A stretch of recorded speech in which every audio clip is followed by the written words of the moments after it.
now. Have questions or comments for our guests? Join the conversation in our Facebook live stream. Spotlight Now, where Hawaii comes to talk.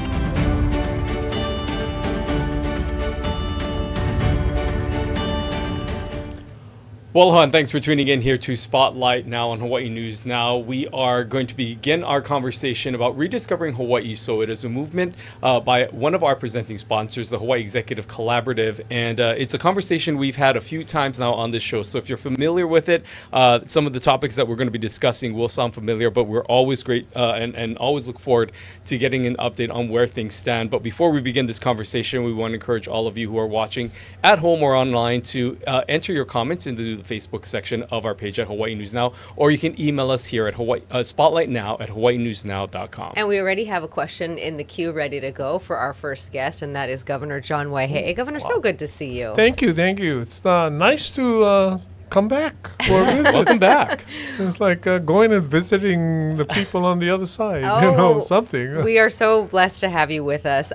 Just to give folks some background for, you've been involved with Rediscovering Hawaii's Soul for a number of years now, really from the beginning. But for folks who aren't familiar, what is Rediscovering Hawaii's Soul? Well, it's, for me, it's an opportunity to discover what's special about Hawaii as an individual.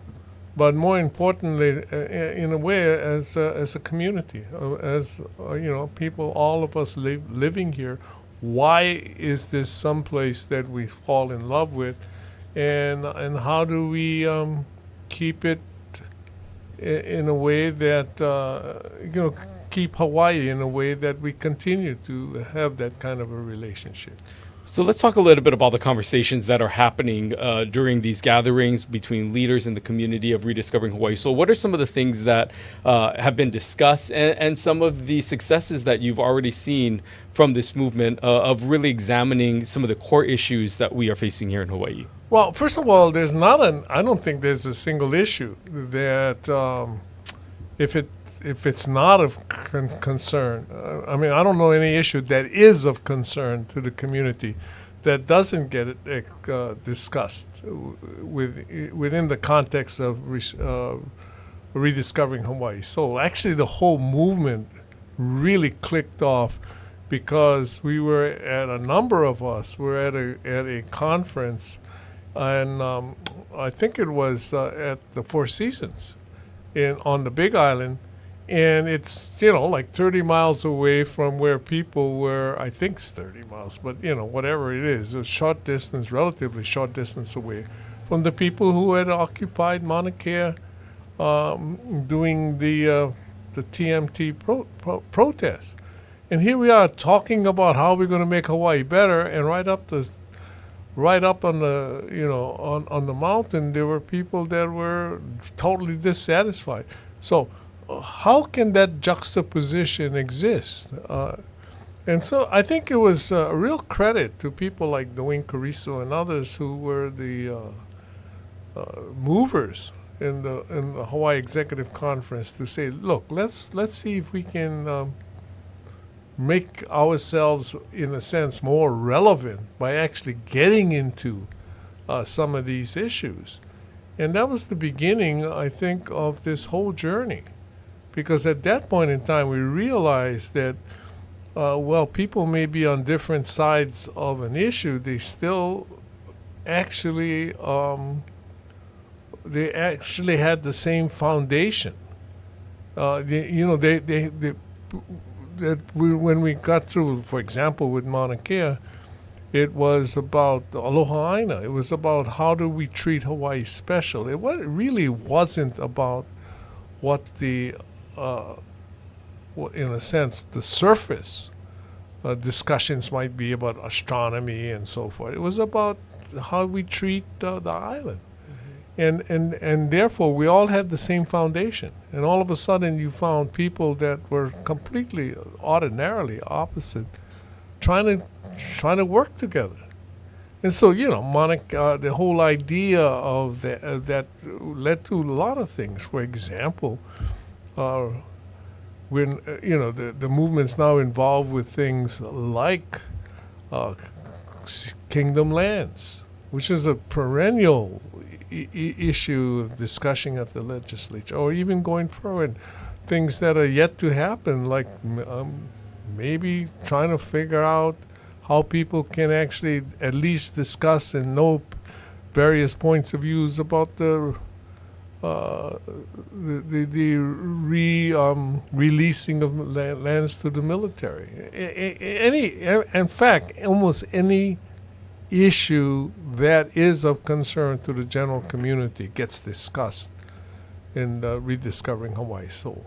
Yeah, what's so interesting about these conversations, and I've had an opportunity to attend some of these network gatherings, is that you have exactly what you're saying. Leaders from all over the community, plenty from Bishop Street, but also people who are, from the sovereignty movement, or people who would traditionally be seen as activists who wouldn't necessarily interact or sit at the same table as some of the leaders that are coming together. And so you really see this exchange of ideas and this commonality. And you have coined this phrase of ko Hawaii. And can you tell us a little bit more about what that means for you, and why that's such an important key piece of this work?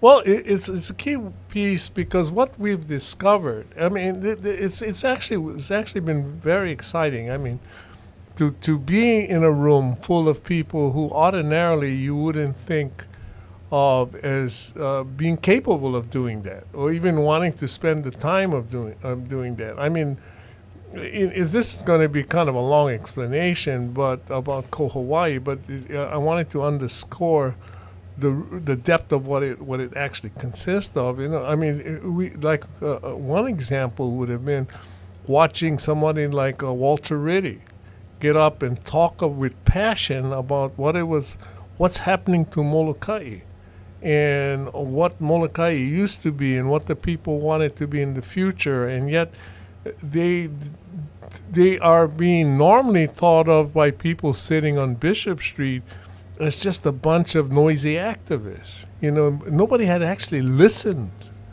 to what they were, at least what Walter was talking about, and all of a sudden the people, bank presidents are saying something like, Walter's saying something that is important to us. He's talking about the fact that if the landowner doesn't do something, we're going to destroy the reefs in Hawaii, and we're going to destroy what's special about the environment and all. And all of a sudden, for the first time, really, and I think people miss the historic significance of it, for the first time, Bishop Street and Molokai activists are walking hand in hand, dealing with the largest landowner in Molokai and saying, look, there's got to be a better way, and maybe, let us find a solution that works for everybody. What made that possible? That's the question.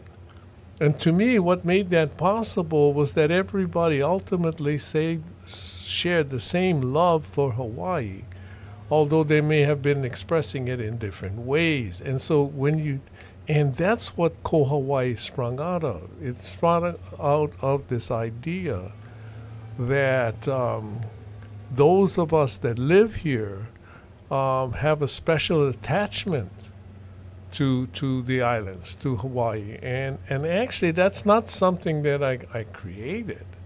That's something that was really part of the Hawaiian culture. I mean, Auntie Emma DeFries, in the middle of the Protect Kaho'olawi protests of the 70s, would tell us that, we don't own Hawaii. Hawaii actually owns us, and if we let it, it'll make us different people. And people, when they actually had the ability to honestly express their feelings in addition to their side on an issue, discovered that, maybe we all were changing, the island was changing us all. So how do you describe that? How do you describe that? You can, and traditionally, people from Hawaii, one of the things that they deal with is the idea that they don't have a common name. I mean, if you say Hawaiian, it usually meant native people of Hawaii, right? And yet, that really wasn't, native people of Hawaii called themselves Kanaka. So it was kind of a misnomer in a sense. And so But how do we describe us, all of us, living here? Why? Why not the idea of belonging here, describing ourselves as people who belong in Hawaii? And I mean, the perfect example of that is Tungi, Ian Tungi, when he won American Idol, right? I mean, this picture just shows in my mind. And they ask him, the judges ask him, where are you from? Kahuku, Oahu, where you live? Seattle. You know, I mean, his home, his heart was here. He belonged to the island. Ko Hawaii. Ko is this way of saying belonging to here. And so if you belong here, then this is your home. You know, you have the unique perspective, obviously, of serving as governor for 2 years and having to deal with issues that come up. As we continue to see the divisiveness that is happening within our community and even on a national level between issues, I mean, you brought up the negotiation that is currently underway between the U.S. military and the state of Hawaii over these military lands and these long-term leases. How do you think in these types of situations, as a former leader of the state, that this idea of Ko Hawaii or the efforts of rediscovering Hawaii's soul can play a role in some of the decisions that are being made on the fifth floor at the state capitol and to represent this movement overall, knowing that there is going to be some disagreements, especially when it comes to Hawaiians and the feelings towards the U.S. military and government? Or maybe not just Hawaiians, but people who live here and the feelings of the military and government. I mean, this is not about being, you know, all kumbaya, kumbaya, and all of a sudden people walked in the room and we all fell in love with everybody and we had a big, you know, political solution orgy. You know, I mean, it doesn't work like that. What it is people understanding that they may all have the same stake in the future of someplace that we love. One of the most interesting contribution to that particular issue of the military leases, for example, was discovering people who had a background in the military, or who were in the military, who were willing to share that their feelings about it might have been feelings about what was happening here in Hawaii had the same level of intensity that somebody who may not have been connected had as well. For example, before we got to leases, we had to talk about Red Hill. And the people that were affected by the situation at Red Hill with the leaks of the tanks that were there underground, were a lot of them were from the military, and they have as much stake in the health of their children as anybody else. And so when two moms get together, one can be from the military, and one can be totally never had been anywhere close to the military, but they have the same intensity for their kids. Now, that feeling, that ability to reach into that level of communication is the beginning of the searching for a soul. And the beautiful thing about here was that the Hawaiian culture sort of lends itself to doing that, to getting into what is important, what is special. Aloha aina. If you take care of, if you love the land loves you back, and life exists. This is something that comes from living on an island that is, I think, uniquely different than how you would look at resources when you live on a continent when things are finite. So, yeah, I'm not saying that this was the perfect solution and all of a sudden everybody's going to walk out and high-five because we solved the leases. But one thing we will know is that people who do whatever the solution ends up to be will know better about what the priorities ought to be in the making of the solution.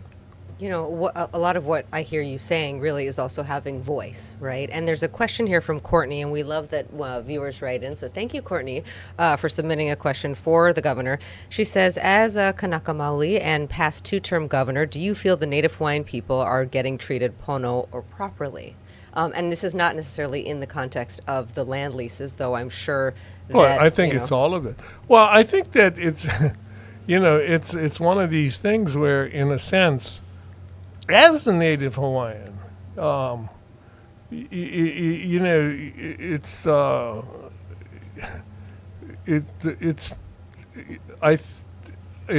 hard not to feel the consequences of our history. People don't realize that my grandfather, for example, which is like a couple of generations ago, was born in the monarchy.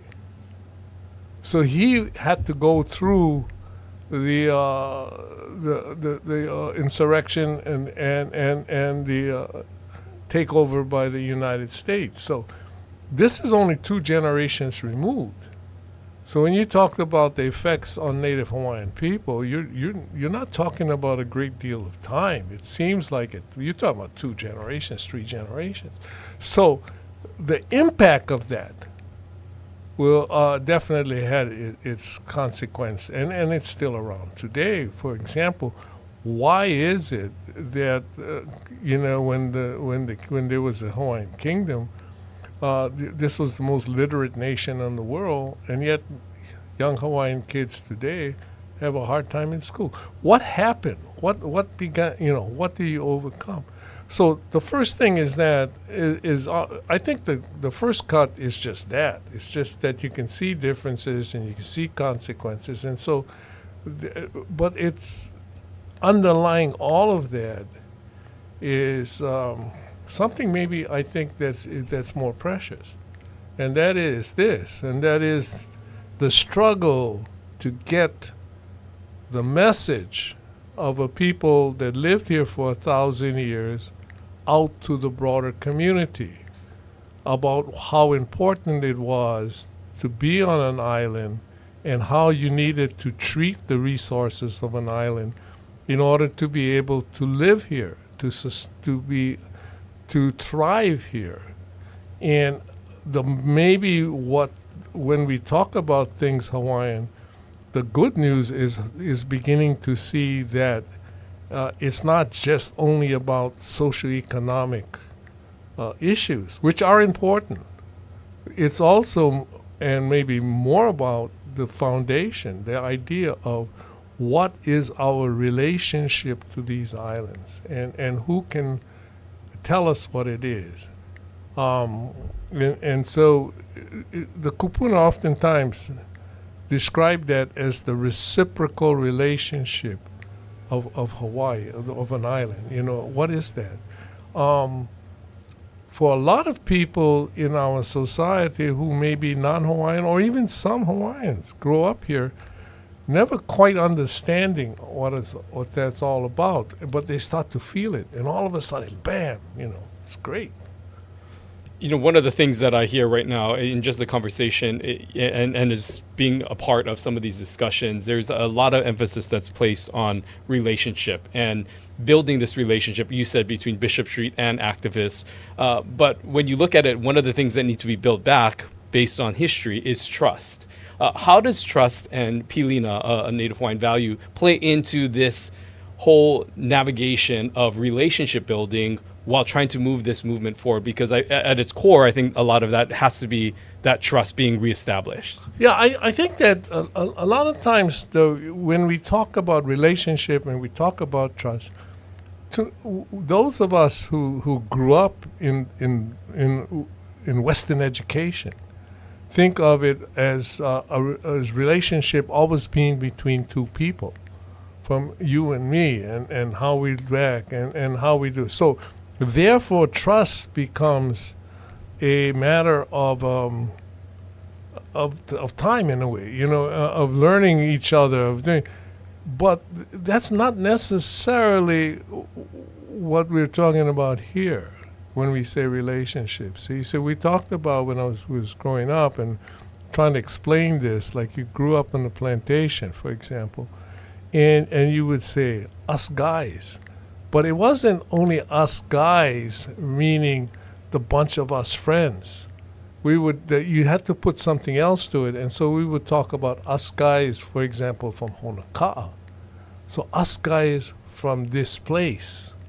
And what that allowed you to do was to develop a trust that was built on the fact that we both love the same thing. So even if I don't agree with you, even if I felt that, you're a bully in my elementary school class, I knew that if people from the other side of the island started to take advantage of us, I trusted that we would come together as being somebody from Honoka'a. You see, that is what the Hawaiian, in a sense, culture, that idea is what it contributes to the whole foundation of trust. Because what it's saying is, when you talk about ko Hawaii, you're talking about us guys belonging to one place, and the one thing that we can trust is that everybody discussing issues that may be going directly, horizontally, we would have a hard time getting. So, but if we had, if we all believed in the same aina, then we have a shot at it. See, that's what the Restoring Hawaiian Soul is bringing into this idea of relationship. So trust is possible because we all want the same thing. And what is that in your mind? Well, it's we all want the place to be where my families can grow up, where they can stay here, where we can live, where we can love, where we can be the only place we want to be in the whole world. You know, when you talk about that us guys, and I've heard you speak on this concept before, and I really love this idea that it's us guys from Honoka'a, and then it's us guys from maybe, this part of Big Island, and then it's us guys from all of Hawaii Island, and so on, and the sort of the circle kind of grows. And you saw with the government shutdown the need for that kind of collective resilience, last month, and we had so many people who suddenly were so vulnerable, that we didn't have the SNAP benefits, that we didn't have the resources that we need.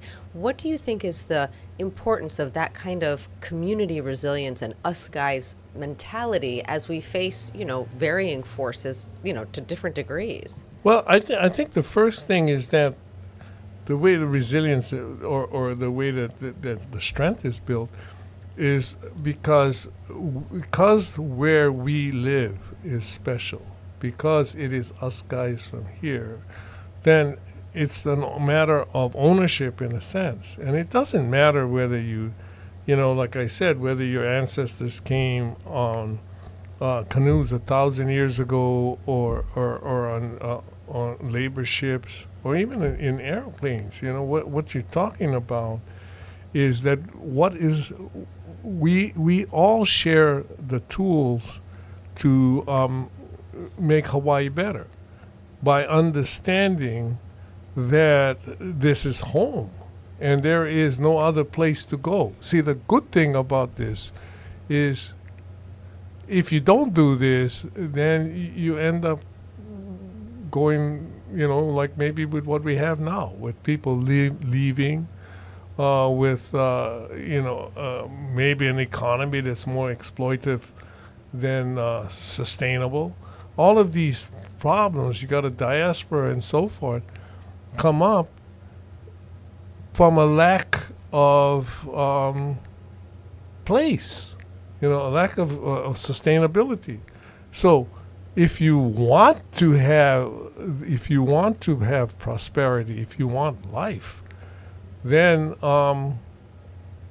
you got to start to understand, to live in a way that's consistent with where you're from. So that's the whole idea of that.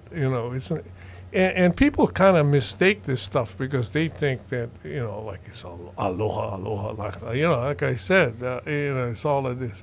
Hey, you sell that to the tourists, and it worked very well. Aloha really is ultimately based on integrity.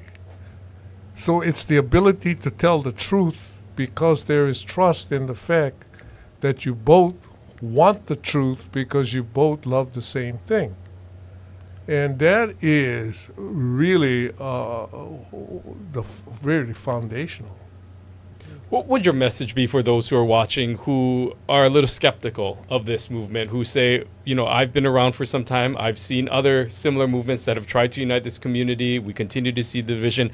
As someone who has led the state and has been a part of a lot of the decisions that were made here and have seen firsthand what has happened to Hawaii, how do you feel that this movement with Rediscovering Hawaii So is different from what we've seen in the past? Well, it's different because it appears to be working.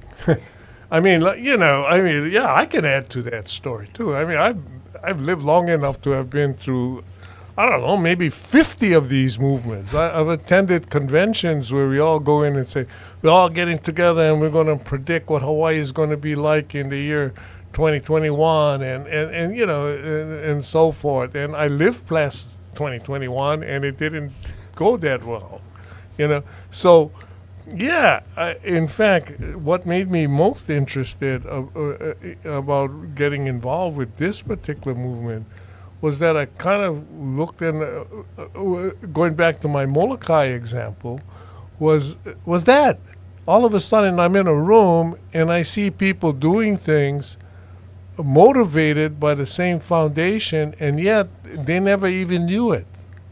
They didn't even realize themselves in their daily conversation that they may have the same amount at stake as each other. Maybe a little differently, maybe from a different point of view, but they had the same. They had the same amount of. I don't know what you call it when you put money in the poker game. They had the same amount of skin in the game. And so when you got skin in, and I said, wow, this is a great way to do it. And the technology that we were being used was allowing us to make it happen. And so I said, you know what, this might actually work, maybe.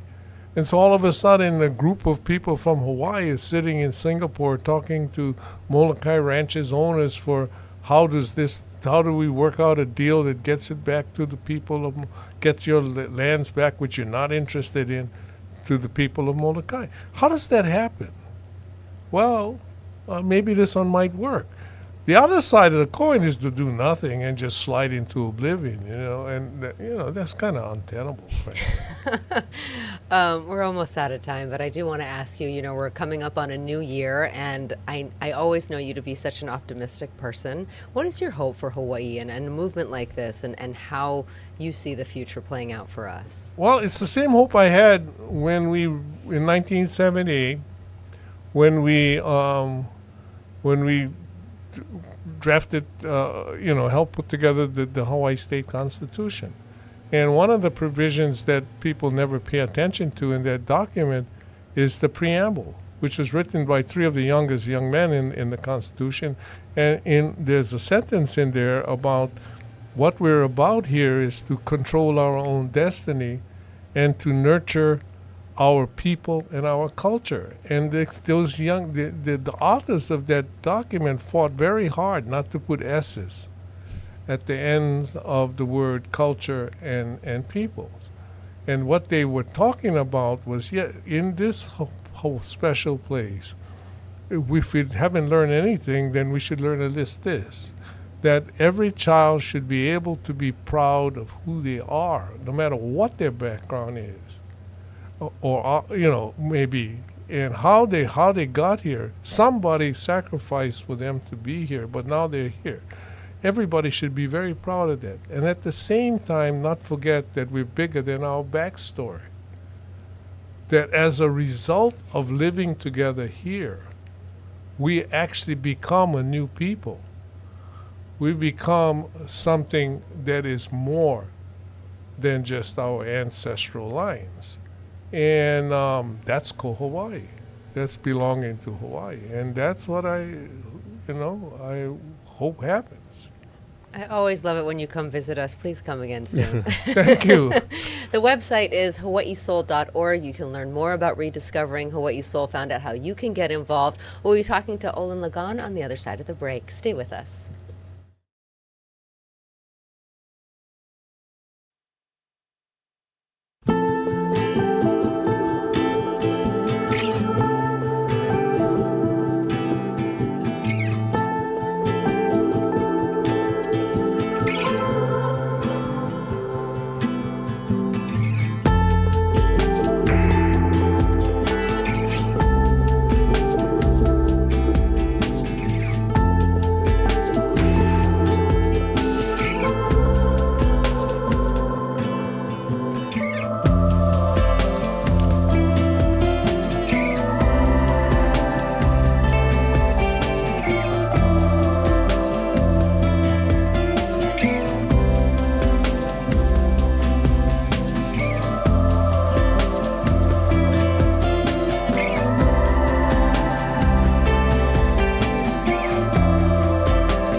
Hello and welcome back to Spotlight Now as we're continuing on in our conversation about the Rediscovering Hawaii Soul movement. Again, we want to encourage those of you who may be watching, want more information, or have questions for our guests. You can always message us on Facebook by entering a comment in, or you can email us here at spotlightnow@hawaiinewsnow.com. So one of the interesting things that Rediscovering Hawaii Soul did over the summer was coordinate a bunch of convenings, and one of those convenings had entrepreneurs and sort of, I don't know if you call it next gen or young people, and Olin Lagon was there. I was there as well as a participant. Not the young person. Maybe the youngish person. Olin is a social entrepreneur and innovator, co-founder of Shifted Energy, which is a company that was recently acquired in October. We'll talk about that. Also an author. You've got a book coming out and a candidate to be a Kamehameha Schools trustee. So you got a lot going on right now. Thanks for coming in. Thank you guys for having me. Let's start with what the governor was talking about and Ko Hawaii. How do you interpret that message and the need for that kind of synergy and sort of community voice right now? I think he said it best. I really have much to add other than I feel the same way. Like he brought up Iem Tongi. And so like I lived in Russia, for example, and I never left this place. Like this was still my place. I was the biggest advocate of this place. I've lived on the continent. I never left this place. And so I think we all want to love this place and belong. And so, yeah, I just agree with what he said. Yeah. You know, when you look overall at what this movement is really about, it's really about shaping Hawaii's future. And as somebody who is involved in new entrepreneur efforts and new things that are really helping to put Hawaii on the map in some regards. How important do you feel that it is to constantly provide inspiration, looking forward with some of the innovation that you're involved in, but also recognizing the history, the significance of being from here, and maybe some of the cultural values that are instilled, through the Hawaiian culture? That's a pretty loaded question. So I think that the simple answer is that I am not an innovator, but rather I'm standing on the backs of some of the greatest innovators in all of human history. Like, this is ground zero for some of the most amazing things that changed the world. And so I know we might talk about the book later, but we've identified over 120 things that were invented here or catalyzed here that changed the world. And I can go on and on about that, but I think what really boils down to it is the culture here is one that's just full of diversity. We lean in. And so, like, Bill Gates was in the Middle East, and someone asked him, like, when are we going to be the #1 country in the world? And he said, well, if you don't use half your population, then probably never. And so we don't do that. Like, we use everybody. So it doesn't matter who you are or what you believe in. Like, there's a place for you here if we have those shared values. So I stand on the backs of my previous innovators. What's interesting about you is that you do work in the tech space and the clean energy space, and those are traditionally thought of as spaces that kind of exist on the continent. You think of Silicon Valley. Right. Why have you chosen to keep the companies that you run and innovate? Why have you chosen to do that here? I mean, I'm assuming it's Right. because of what you just laid out, that we are a hub of innovation, but it is harder, ostensibly, to do business here. The companies are always founded in the place that the CEO wants to live. Yeah, so that's the simple answer. But the truth is, like, this is the best place on earth to start a company. So our company, my latest company is Shifted Energy. This is now the third time I've gone through some type of acquisition. And so we can absolutely build things here, scale it to the world and sell this, export amazing world-class technologies. And there's no better place to do that than here. And so one of the reasons, like, when you talk about culture, when I had this idea for this energy company, I looked at the landscape and I saw that companies were not leaning into underserved communities. And so if you want to get involved with the clean energy program, you need to have a roof that you own so you can put solar panels, or a garage that you can install an EV charger or change out your appliances. What if you're renting? What if you live in an apartment? And half the world is in this underserved sort of bracket. And so we leaned in, and that's a Hawaiian thing to do. But we found also it was a great business to do as well, too, because there's just a lot of possibilities with that. So we started here, expanded to the continent, expanded globally after that, and then, luckily we just got acquired. So we're going to continue that work along with a global company. What would you say to those who, hear of all these innovations and these things that are written in your book about just what is born and birthed here in Hawaii, but also recognizing that there are limitations? What do you think are some of the things that are holding us back from maybe doing more, and some of the restrictions that we have here in Hawaii? Yeah, let me give you an example. So, pop quiz for you guys. Like, there was a company born here that was based here, and at one point they had almost more computers deployed than any company on Earth. What was that company? Come on. Yeah. I give up. So, a company's called Verifone. So they invented the credit card swipe machine, and every one of those machines was a computer. And so they had deployed that. So they got to massive global scale, but they reached a natural limitation. So there are some limits to how big you can grow a company. So that was moved to the continent, acquired by a much larger company, and now it's a global brand, but born here.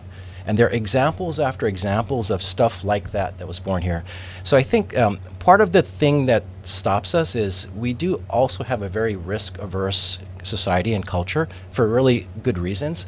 But my message to folks is, like, I think we just got to lean in more.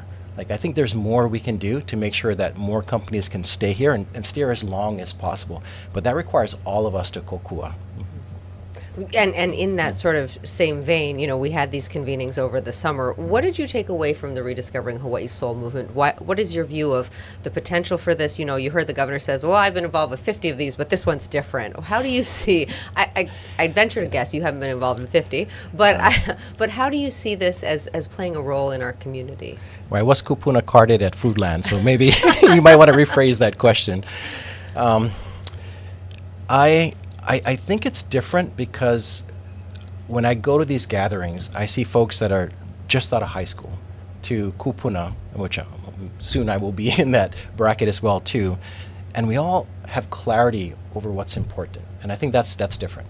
And it's this clarity of doing the same things together, leaning into Aina, And I see lives changed and people making decisions when you have agency. Like, for example, 4 years ago, I decided to farm on the weekends. And so now we have a lo'i, and I won't show you my toes, but I cannot get them back to the normal color. Like, they're permanently brown. But that's the result of like finding folks that have shared values and then leaning in and supporting each other. And so that's what's different is I see action happening as a result of these gatherings.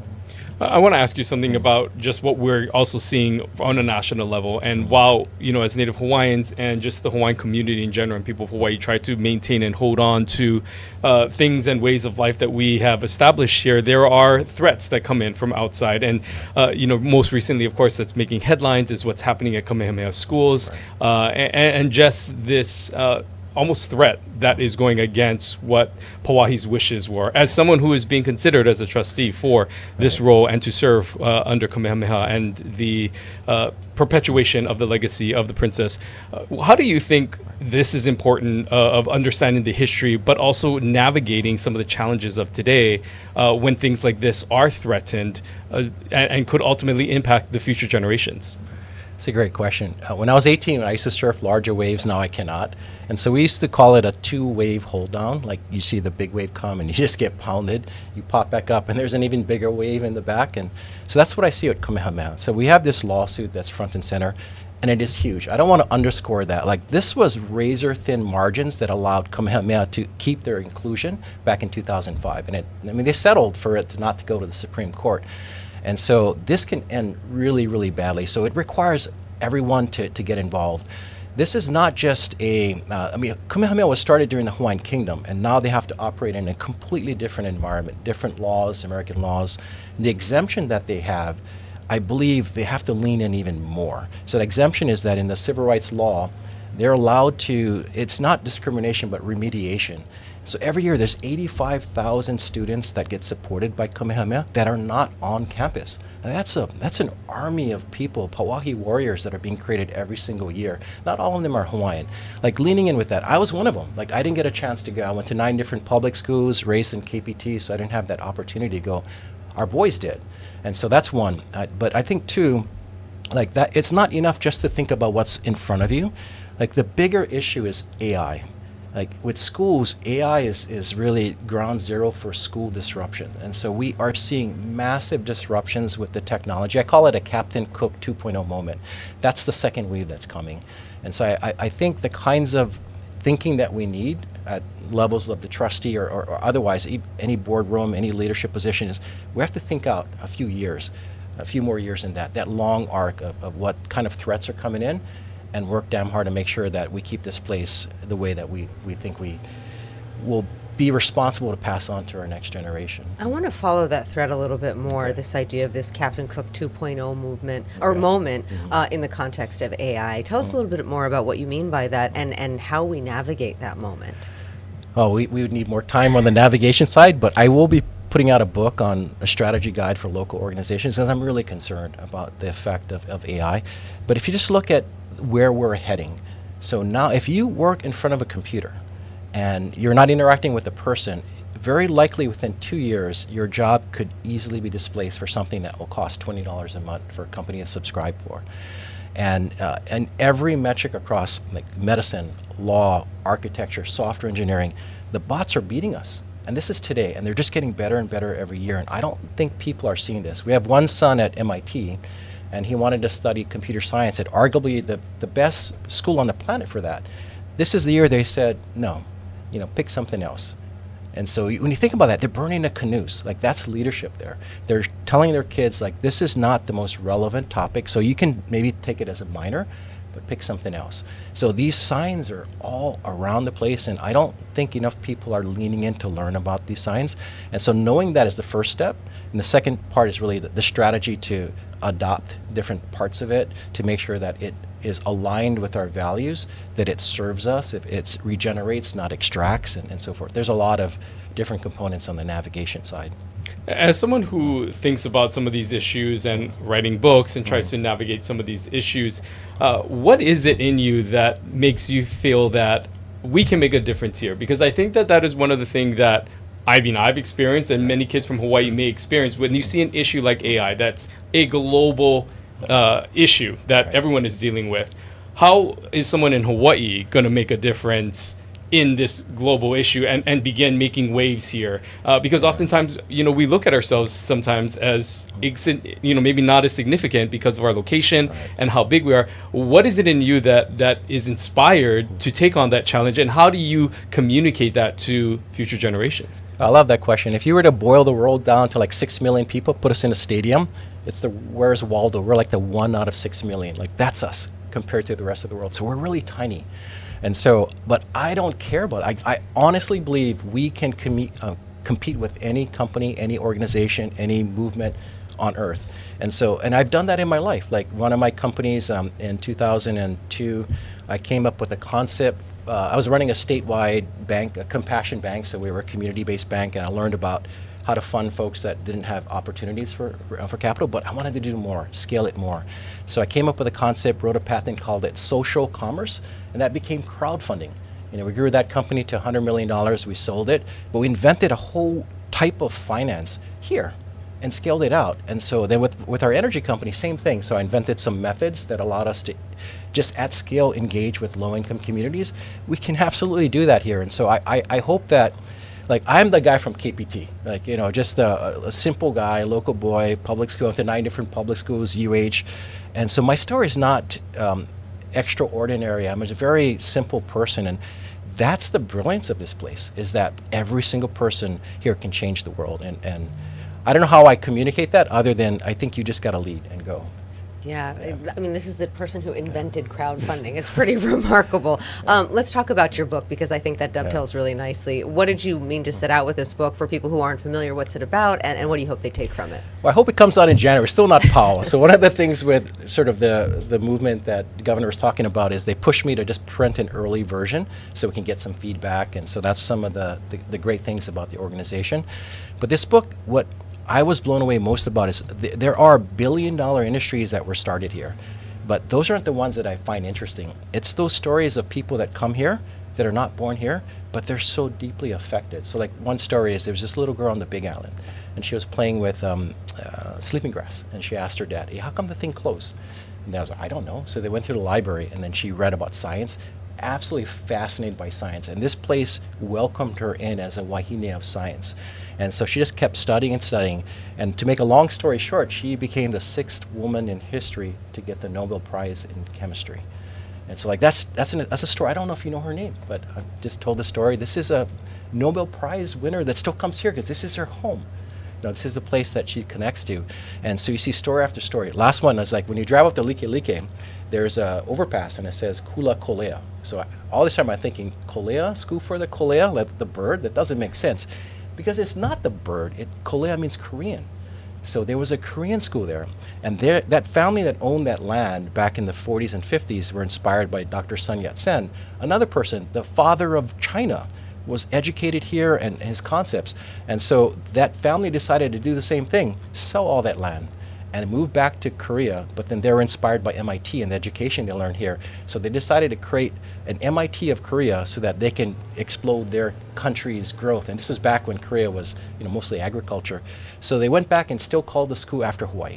They went back to Incheon, and so it's called Inhai Institute of Technology, the high for Hawaii.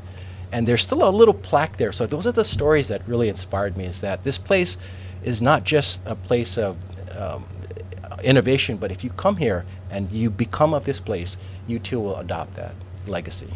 And how important is it that we are documenting it, of course, here, but getting this message out to people? Right. And what was your hope that this will help future generations is, by preserving these types of stories and sharing it? Yeah, every time I open Fortune magazine and Wall Street Journal, we're somewhere near the bottom of every single list. And that's just so wrong. We're measuring the wrong things. Like, if you were to look at how many entrepreneurs have their parents living with them at home, like, we're number 1. Like, isn't that important? Like, don't you think that it's important that your parents age with you versus, like, sticking them in a home if you have that sort of capabilities? And so I was always disillusioned by the way the Western sort of capitalism quantified our ability to compete. And so this book is really another way to present the information as completely wrong. Like, this place is full. I love when Governor talks about how different this place is. He shares this one story that I challenge you guys to find anyone in human history, anyone, any leader of any country that gave 100% of their wealth to their people.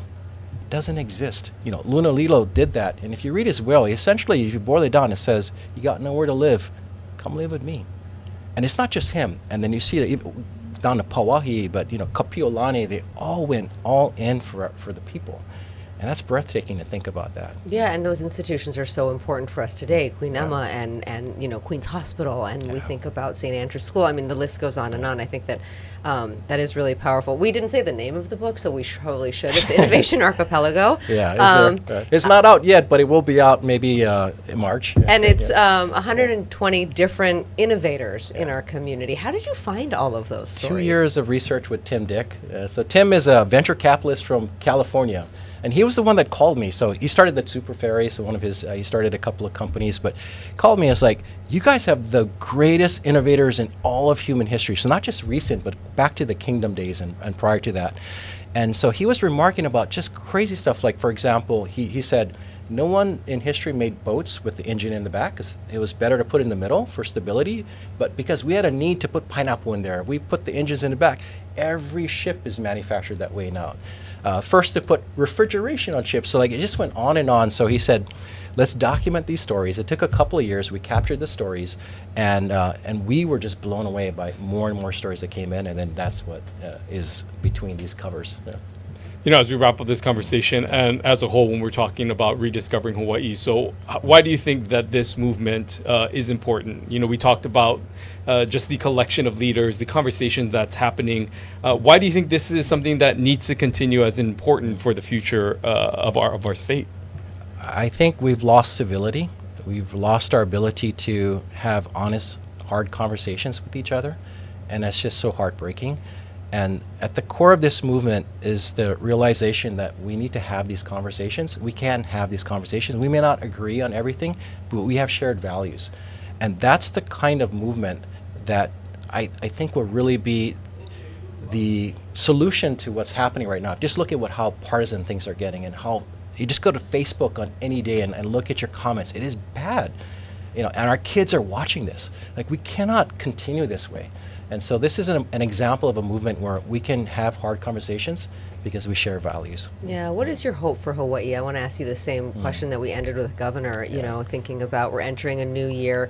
We have a lot of challenges that we've talked about, but also a lot of potential and so much, brain power and innovation on these islands. So what's your hope as we head to the new year? My hope is simple. I hope that I'm lucky enough to have grandchildren who are kind, and that they live here, that they speak Hawaiian, that they care about Ike Kupuna, that they are active in the community, and that I'm not the only one. Okay. Olin, thank you so much for being here. We look forward to the book in March. We're hoping for that. It's called The Innovation Archipelago. Look for it. Thanks for being with us. Stay with us. We'll be right back. From the moment you wake up. Hawaii News Now brings you the stories that impact your day. With more on the breaking news, we go live to Casey Lund. Ready with the push alert? I'm going live. We have an update to the breaking news we brought you this morning on Sunrise. Okay, guys, as soon as this wraps, toss to Mahia. And we've been covering this story all day. Now we go live to Mahia for a new development. Stand by for breaking news. They just captured the suspect. That's confirmed? Yes, sources just confirmed it. The news you need the moment it breaks. Here on Hawaii News Now.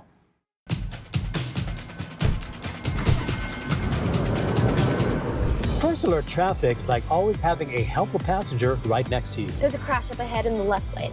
When we see a backup, we'll tell you live on TV. That doesn't look too good. And send an alert to your phone. I'll type, you drive. First alert traffic on TV, streaming, and on the Hawaii News Now app. Keeping you and your ohana safe. Spotlight Now with Yunji Denise and Ryan Kalei Suchi. Connecting you with newsmakers from throughout our islands. Going in depth with Hawaii's leaders. And taking your questions live. Spotlight Now, where Hawaii comes to talk.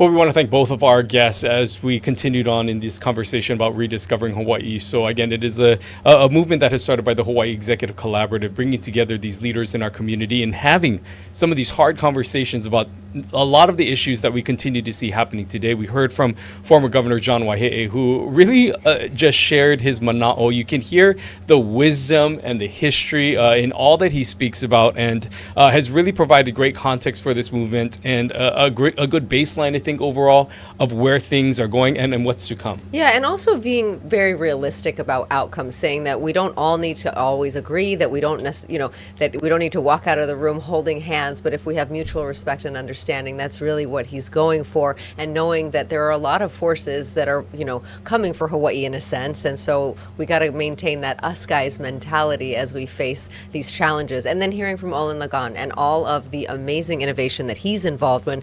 His company just recently acquired Shifted Energy, now acquired by a global company, and the book that he has coming out, 120 different innovations coming out of Hawaii and all the innovators behind them. Yeah, too bad it's not ready now for Christmas. I mean, it's a great stocking stuffer. You're going to have to wait till March, but you really just get a context and a sense of just how much passion he also has about this, about the history. And I think everything that he mentioned here today, I had never heard of before, in terms of the context of what was born and innovated here in Hawaii, and how this place has really shaped some of the influential leaders of our generation and really of a lifetime, going back to just what we have seen with the royalty here in Hawaii and how they also led. And so a great way to really illustrate the importance of being in this place and being of Hawaii and the roots and the ways in which this culture can influence leaders moving forward. Yeah, and what also struck me about all of those examples is that they were so diverse, right? That diversity is our strength. And so, I'm excited to read about all those innovations and, see what's going to come out of that book and hopefully inspiring the next generation. And he also talked about just how important it is to stay grounded in culture and grounded in our values here in Hawaii.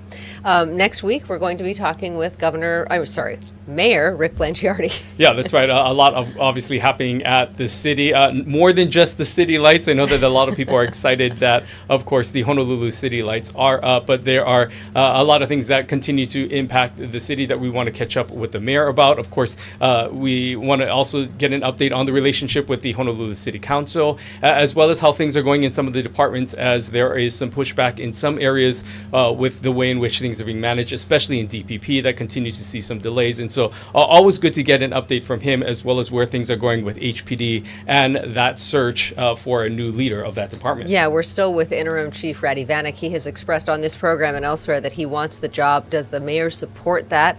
Very interested to hear from him and his goals for 2026. So we appreciate all of you being here. We hope you join us right back here next Tuesday for another edition of Spotlight Now. We'll see you then. Aloha.